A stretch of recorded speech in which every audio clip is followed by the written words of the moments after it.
ରାଜ୍ୟରେ ବଢ଼ିବ ବର୍ଷା। ଉପକୂଳରୁ ଉତ୍ତର, ଦକ୍ଷିଣରୁ ପଶ୍ଚିମ ସବୁଠି ଜାରି ରହିବ ବର୍ଷା। ଏ ନେଇ ଭୁବନେଶ୍ୱର ଆଞ୍ଚଳିକ ପାଣିପାଗ ବିଭାଗ କେନ୍ଦ୍ର ପକ୍ଷରୁ ସୂଚନା ଦିଆଯାଇଛି। ତେବେ ଭିଡ଼ିଓଟି ସମ୍ପୂର୍ଣ୍ଣ ଅପଡେଟ୍ ଜାଣିବା। ତେବେ ତା ପୂର୍ବରୁ ଭିଡ଼ିଓଟିକୁ ଲାଇକ୍ କରି ଚ୍ୟାନେଲଟି ସବସ୍କ୍ରାଇବ୍ କରି ପାଖରେ ଥିବା ବେଲ୍ ଆଇକନ୍ ଉପରେ କ୍ଲିକ୍ କରିଦିଅନ୍ତୁ। ତେବେ ବିଜୁଳି ଘଡ଼ଘଡ଼ି ନେଇ 11 ଜିଲ୍ଲାକୁ ୟେଲୋ ୱାର୍ଣ୍ଣିଂ କରାଯାଇଛି।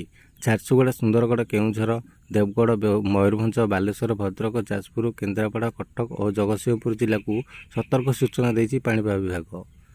ଆଗାମୀ 5 ଦିନ ଯାଏଁ ଏପରି ସ୍ଥିତି ରହିପାରେ। ତେବେ ମୌସୁମୀ ସିଜନରେ 6ଟି ଜିଲ୍ଲାରେ ସ୍ୱାଭାବିକ ବର୍ଷା ହୋଇଥିବା ବେଳେ 24ଟି ଜିଲ୍ଲାରେ ରେକର୍ଡ ହୋଇଛି ନିଅଣ୍ଟିଆ ବର୍ଷା।